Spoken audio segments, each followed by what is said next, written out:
नमस्कार साथियों, मैं रविन्द्रनाथ दुबे इस शहर के सच से। आज का मेरा विषय है सुरक्षा। सुरक्षा एक ऐसी क्रिया है, ऐसी व्यवस्था का निर्माण करना है जिसके अंदर भौतिक और आर्थिक हानि को कम किया जा सके। विडंबना देखिए, एक दशक से जितने भी हमारे यहाँ प्रबंधन दल आए, सबने सुरक्षा के नाम पर बहुत बड़े बड़े वादे किए और काम सिर्फ खाना पूर्तियाँ किया। इस वक्त मैं बैन रोड में खड़ा हूँ और यहाँ पर अगर हम विश्लेषण करें तो घरेलू चोरी के इतिहास में सबसे बड़ी चोरी बैन रोड में हुई 2024 नवंबर 2024 में 4.5-5 लाख की ज्वेलरी चली गई। हैरानी की बात यह है कि अभी तक तो ग्राउंड फ्लोर में तो सुना था अप्रोचेबल होता था, लेकिन यहाँ पर जो सबसे टॉप मोस्ट और सेकेंड फ्लोर है वहाँ पर चोर बाल की छानबीन की गई, सीसीटीवी देखे गए तो सीसीटीवी बंद हुआ पड़ा था और उसकी कहते हैं किसी ने एमसीबी डाउन कर दी थी। मतलब चोर इनसाइडर था, हर चीज़ के बारे में जानता था कि सुरक्षा कितनी यहाँ पर ढीली ढाली सी है और बड़ी आसानी से वो चोरी करके ले गया वो। आज हम उन निवासी से बात करेंगे जिनके साथ ये अप्रिय घटना घटी। शिप्रा के इतिहास में जो सबसे बड़ी चोरी हुई वो 7 नवंबर 2024 को हुई। हमारे साथ सृजन जी हैं और ये सब कुछ बताएंगे कैसे हुआ ये। थोड़ा से आप बताइए। आप मेरा नाम सृजन गुप्ता है और मेरे फ्लैट का एड्रेस 2/11 बैन रोड है। मैंने लास्ट अप्रैल में ये फ़्लैट परचेज़ किया था। चूँकि अमूमन सोसाइटी में लोग इसलिए आना चाहते हैं कि ये महसूस करते हैं कि हमारी फैमिली और हम हर तरह से यहाँ सेफ़ रहेंगे। लेकिन ये 7 नवंबर 2024 को छठ पूजा वाले दिन मेरी फैमिली मेरे होम टाउन में थी और मैं अपने ऑफिस में था। तो दोपहर को लगभग 4 से 5 बजे के बीच मेरे घर में चोरी हुई। जो चोर था मतलब वो पूरी तरह से अनएक्सपेक्टेड था कि वो बालकनी से ऐसा कोई क्रॉस करके आएगा। तो मेन गेट को तो मैंने प्रॉपर लॉक किया हुआ था, बालकनी के मेरे दोनों गेट बंद थे, लेकिन उसने इस जीनों से छलांग लगाते हुए मेरे फ्लैट की मेन बालकनी में प्रवेश किया। वहाँ से फिर दोनों गेट उसने तोड़े एनी हाउ, जाली लोहे वाला गेट भी और फिर लकड़ी वाले गेट को भी तोड़ के मेरे फ्लैट में एंटर हुआ और मेरे बेडरूम में जो भी मेरी वाइफ और बच्चों के जेवर थे वो सारा कुछ वो लेके गया।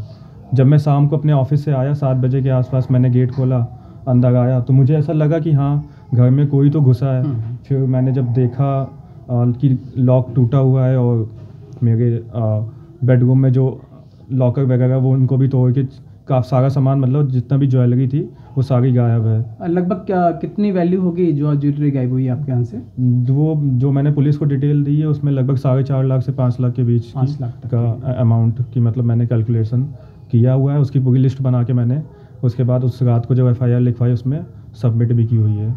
देखिए, चोरियां तो काफ़ी होती हैं यहाँ पर, जैसे टीवी चला गया, कुछ चला गया, लेकिन जितने भी सामान जाते हैं, देखिए दुख की बात तो वो भी है जो चोरी हो जाता है, जिनके घर में टीवी फ्रिज जो भी चला जाता है चीज़ें, लेकिन वो सारी आइटम डेप्रिशिएबल होती हैं, समय के साथ उनकी वैल्यू गिरती चली जाती है। लेकिन जो सृजन जी के साथ हुआ है 4.5-5 लाख की चोरी हुई है, ये वो एसेट्स थी जो एप्रिशिएबल है। तो ये 5 नहीं, अब समय आने वाले अगर 3 साल बाद देखेंगे तो यही 8 लाख 9 लाख 10 लाख हो जाएगा। ये सबसे बड़े दुख की बात है। आप यहाँ पर सिक्योरिटी लैब्स क्या देखते हैं? ये तो पूरा सिक्योरिटी लैब्स है। मेरा जो घर है वो गेट नंबर 5 के पास में ही है और मेरे फ्लैट के जस्ट नीचे 2 कैमरे लगे हुए हैं जो दोनों रोड को L शेप में कवर कर रहे हैं। फिर रात को जब चोरी हुई पुलिस आई, हमने CCTV रूम में जाके गार्ड रूम में जाके पता करवाया कि शायद कुछ उसमें मतलब फुटेज मिलनी चाहिए शायद क्या, लेकिन उस दौरान पाया गया कि रात से ही वो कैमरे बंद थे और अगले दिन सुबह तक वो बंद रहे। तो कोई फुटेज नहीं मिल पाई जिससे पुलिस को भी या हमें भी कोई क्लू नहीं मिला है ताकि जिससे चोर को मतलब पकड़ सके कि यह कौन आया था। प्रेसिडेंट सोसाइटी प्रेसिडेंट भी आए थे लेकिन उनका भी कोई खास रिस्पांस नहीं रहा, बोला ठीक है हम देखते हैं। उसके बाद से मैंने कभी ना उनसे मेरी मुलाकात हुई ना कुछ। हम सारे जो रेसिडेंट्स हैं मंथली हम सोसाइटी मेंटेनेंस तो पे करते हैं, उसका क्या बताइए यूज हो रहा है। हम अपनी सेफ्टी सिक्योरिटी के लिए तो पे करते हैं, लेकिन मेरे केस में तो बिल्कुल ही। इसमें आप गलती किसकी मानते हैं, किसका लैप्स मानते हैं? पूरी तरह से RWA सोसाइटी के जो भी प्रेसिडेंट हैं या फिर पूरी उनकी जो टीम है उनका लैप्स है। कोई रिस्पॉन्सिबिलिटी उनकी तरफ से नहीं है। लैप्स कैसे मानते हैं आप? हमने जो कॉन्ट्रैक्ट दिया हुआ है सिक्योरिटी को वो उनकी जिम्मेदारी थी कि वो किस ऑर्गेनाइजेशन को मंथली उन्होंने किस एजेंसी को उन्होंने हायर किया हुआ है। क्या उसका रिस्पॉन्स है। Monitor कर रहे हैं कि कोई नहीं कर मॉनिटर रहा? नहीं कर रहा। सोसाइटी में कोई भी चला आता है, कोई भी घुस आता है, उस कोई प्रॉपर मुआयना नहीं करने वाला है, कोई जानने वाला नहीं है। चोर तक आके दोपहर में चोरी करके चले जा रहे हैं। अभी कुछ दिन पहले ही मुझे पता चला किसी अशोका रोड पे शायद एक हाँ, इसी तरह सेम चोरी हुई चोर है। आए थे वहाँ। लकीली उनके यहाँ पे कुछ ऐसे था नहीं। ज्वेलरी आइटम नहीं थे, तो उनके यहाँ वो सामान बच गया। मेरे साथ वो चीज़ नहीं हो पाई। और कहते हैं आश्चर्य की बात यह है कि जो सबसे टॉप फ्लोर है वहाँ पर चोर जाए। अभी तक तो ग्राउंड फ्लोर में चोरी हुआ करती थी, चलो ग्राउंड फ्लोर तो अप्रोचेबल होता है, लेकिन अब तीसरी जो मंजिल है वहाँ पर चोरी होने लग गई है।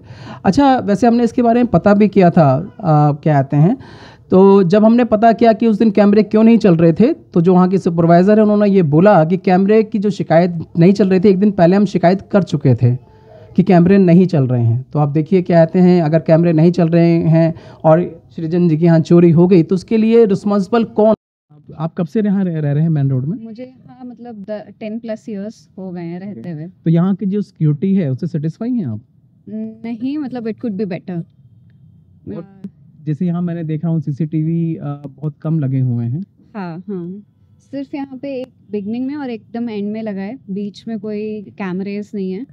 और वही है कि उसमें भी बहुत क्लियर विजिबिलिटी नहीं आती है, नहीं आती कभी है। कुछ होता है तो। अच्छा, जब आप घर से निकलते हैं यहाँ पर से, मान लीजिए 2-4 दिन के लिए जाते हैं, तो बड़े फ्री माइंड होकर जाते हैं कि आपको डर लगा रहता है कि चोरी हो सकती है? नहीं, हम बता के जाते हैं नेबर्स को कि यहाँ चोरी हो सकती है, तो आप थोड़ा ध्यान रखें। और इम्पोर्टेंट चीज़ें कुछ भी घर पे नहीं छोड़ते हैं। मतलब आपको डर लग, मतलब इस तरह की सिक्योरिटी नहीं जो जैसे बाकी सोसाइटीज़ में सिक्योरिटीज़ होती हैं उस तरह का नहीं है यहाँ? हाँ, वैसा नहीं है। आपको पता है पीछे आपकी गली में 5 लाख की चोरी हुई थी, हाँ, मुझे पता चला उसके बारे में। ज्वेलरी चली गई थी वहाँ पर। हाँ हाँ हाँ, तो मतलब काफ़ी नुकसान हुआ। काफ़ी नुकसान हुआ है।